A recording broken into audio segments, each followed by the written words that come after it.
Bonjour Sophie Marceau. Bonjour. Alors évidemment, j'imagine que vous êtes très heureuse d'être ici à ce festival un peu miraculé même. Miraculé, ouais, on est tous Après- un peu des miraculés. Ouais, ça fait du bien de revenir célébrer les grands écrans quand même. Et c'est une super occasion pour nous de venir montrer le film là dans la sélection officielle. Je suis très fière, je suis très heureuse de venir avec Ozon présenter ce film ce soir. Je comprends, vous êtes venu plein de fois, j'ai pas compté, peut-être vous non plus, Non. mais j'ai vu que c'est la première fois que vous étiez en compétition. Ouais. En général, les gens qu'on interviewe ici, ils n'aiment pas forcément être en compétition. Ils disent « Ah, quel bonheur de ne pas être en compétition, j'ai pas de pression, etc. » Et vous alors, parce que effectivement, Écoutez, le on est film... le deuxième film, deuxième jour, donc on est un peu privilégié parce qu'on n'a pas le poids de tout Cannes qui s'est déroulé pendant 10 jours où tout le monde parle de tous les films et ça. On arrive un peu les premiers, les deuxièmes, donc c'est super quoi. C'est-à-dire, on verra à la fin. Voilà, la compétition, c'est pas ce qui me branche particulièrement, non. On n'est pas là pour ça en vérité. C'est le prétexte pour faire venir les gens et qu'il y ait un petit peu de piment, mais on est tellement content de présenter son film à Cannes, quoi. Voilà. Et puis moi, je suis contente de retrouver les grands écrans surtout parce que, en plus, celui-là, il est particulièrement beau, donc je vais voir le film en fait presque la première fois là ce soir. Ah. Ouais. Moi, je vous dis rien, ça se termine pas très bien, non, je rigole pas tout. Alors justement, ce film, c'est quand même une claque. Hein. Je crois pas que sur les 1600 personnes qui le voient à Lumière, je crois pas qu'il y en ait un qui soit indifférent. Vous diriez que c'est la première fois que vous portez un film aussi intense ou aussi, pas dérangeant, mais remuant? C'est des sujets qui fâchent, comme on dit, vous savez, c'est un petit peu ça, mais vous remarquerez qu'il y a eu pas mal de films autour de la mort des êtres vivants, la mortalité. Un jour, on perd des gens qu'on aime. C'est une fatalité, et là, pour le coup, elle met tout le monde d'accord, c'est-à-dire que ça arrive à tout le monde. Donc forcément, on va être amené un jour à vivre ça. Et je dirais que chaque histoire est exceptionnelle. On perd tous des proches, mais chaque histoire raconte quelque chose, bouleverse des choses, remet en cause des choses. Voilà, on rentre dans une famille, ce que ça bouleverse, et puis la relation que chacun a à la mort. Mais ça raconte aussi surtout qu'on n'y est pas prêt, quoi, en vérité. C'est-à-dire que même si on sait que ça va arriver, on n'a pas préparé les choses, on est désemparé, et en même temps, il faut être très vite pragmatique, présent. Avec toute la dimension émotive, spirituelle, tout ce que ça bouleverse, quoi. Donc c'est un croisement de tellement de choses pour nous, les acteurs. C'est magnifique parce que c'est des sentiments magnifiques, c'est les relations entre les gens, c'est ce dont on est fait, c'est notre terreau, la famille. Là, le sujet principal, c'est le père, quand même. C'est lui autour duquel tout tourne. Et c'est un personnage haut en couleur, qui est drôle, qui est séduisant, qui est épouvantable, qui est égocentrique, et qui ramène du piquant à tout ça, quoi. Et autour de ça, les gens qui sont obligés de faire avec. Voilà. Donc c'est lourd, et en même temps, les belles choses de la vie, il faut les vivre. Enfin, faut les vivre. On les vit de toute façon. Et autant être là, quoi, je pense, pour voir les choses en face, quoi. Ouais.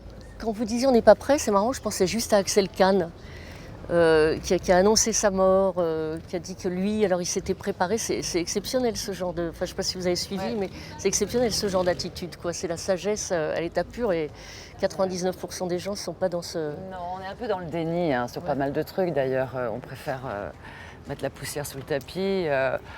Voilà, moi je suis pas trop comme ça. Moi j'aime bien faire un... En fait, même en tant qu'actrice ou réalisatrice, j'ai dû rencontrer ces problématiques-là, étudier ça, aller au bout de ça. Donc finalement, ça finit par vous interroger sur vous-même, ma propre mort, quoi. Qu'est-ce qui va se... Enfin, voilà, qu'est-ce qu'on peut faire, Comment... Que ça se passe le mieux possible. Voilà. Donc c'est un sujet comme un autre, j'allais dire. Et c'est intéressant, et en tout cas, pour un film, c'est un carrefour de tellement de choses que c'est forcément très cinématographique, quoi. Le roman de Emmanuelle Bernheim, qui est une histoire vraie, qu'elle a vécue elle vraiment, qui n'a rien d'exceptionnel parce qu'elle a perdu son père, enfin voilà. Et bah pourtant, il se greffe là-dessus des histoires de dingue, des histoires de famille, des histoires de, voilà, de vie qui font que ça fait du cinéma au final. Mais justement, vous aviez lu le bouquin, non, peut-être pas. Ouais. Donc vous saviez de quoi il était question. Parce qu'évidemment, on est des mères, mais on est des filles. Hein, on dit toujours dans le cabinet des psys, il n'y a que des enfants, il n'y a pas de parents, mais on est des filles. Et le fait qu'un père demande, le père qui a donné la vie, voilà, on appréhende la mort des parents, le fait qu'un père vous demande à votre personnage Emmanuel, voilà, un père demande à sa fille de l'aider à mourir. Alors, c'est un signe de confiance extraordinaire, parce qu'on ne donne pas sa mort à n'importe qui. Donc, lui incombe à elle cet honneur, entre guillemets, cette responsabilité. Et puis là-dessus, qu'est-ce qu'elle pense de ça, elle? C'est-à-dire, à un moment donné, est-ce que ça la dérange d'être dans cette situation? C'est une femme qui accompagne les autres, c'est une femme qui est altruiste, c'est une femme qui a des comptes à régler avec son père, mais qui, dans le fond, c'est une femme d'amour, c'est une femme dont la famille est assez compliquée comme ça, mais elle a des rapports très proches avec sa sœur, enfin voilà. Elle ne peut pas le laisser tomber non plus, sinon où est-ce qu'il va aller s'adresser? Peut-être qu'elle aurait été vexée qu'il s'adresse à quelqu'un d'autre en même temps, vous voyez. Donc tout ça, ça remue des choses très très fortes, quoi. Moi j'ai trouvé que c'est une grande preuve d'amour. C'est une grande preuve d'amour, c'est une... bah oui, on ne la donne pas comme ça à n'importe qui. Mais ça bouscule les rôles dans la famille, quoi. Les enfants tuent pas les parents, Oui, mais c'est un ordre du père. Est-ce qu'on arrive à braver les ordres des papas? Je ne sais pas. Ouais. Non, mais c'est un film après qui est très complexe. Mais ce qui est bien, c'est que voilà, c'est l'histoire d'une famille. Moi, j'avais eu le roman aussi. Il y a la présence du mari, Serge, enfin, du compagnon, qui doit aussi, lui, à un moment participer, sans déflorer. Mais cette famille particulière, c'est de l'intime. Hein. Sa problématique, elle est universelle, quoi. Voilà. Parce que bien sûr que c'est l'histoire d'Emmanuel Bernheim et de son papa, avec une histoire universelle. Et de sa mère, et de ça, une histoire vraiment une famille particulière.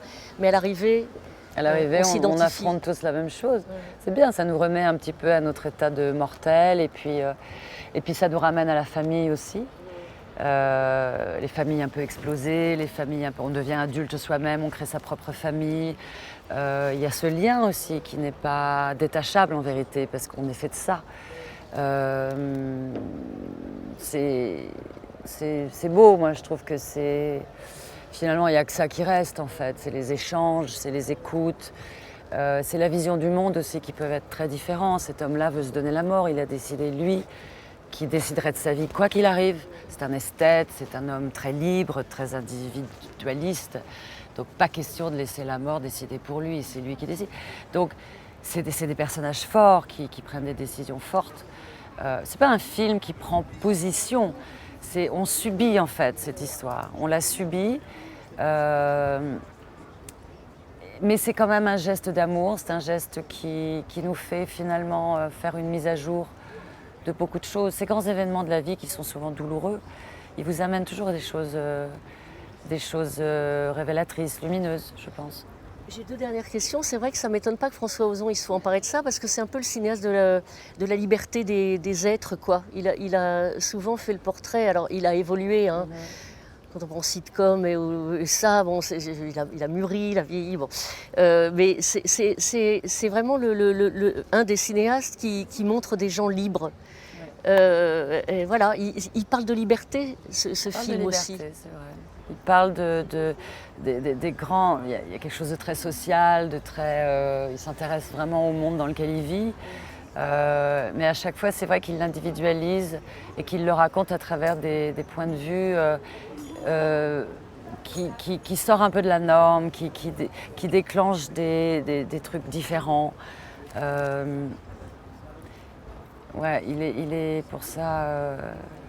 c'est vrai, j'avais pas pensé à ça, c'est vrai.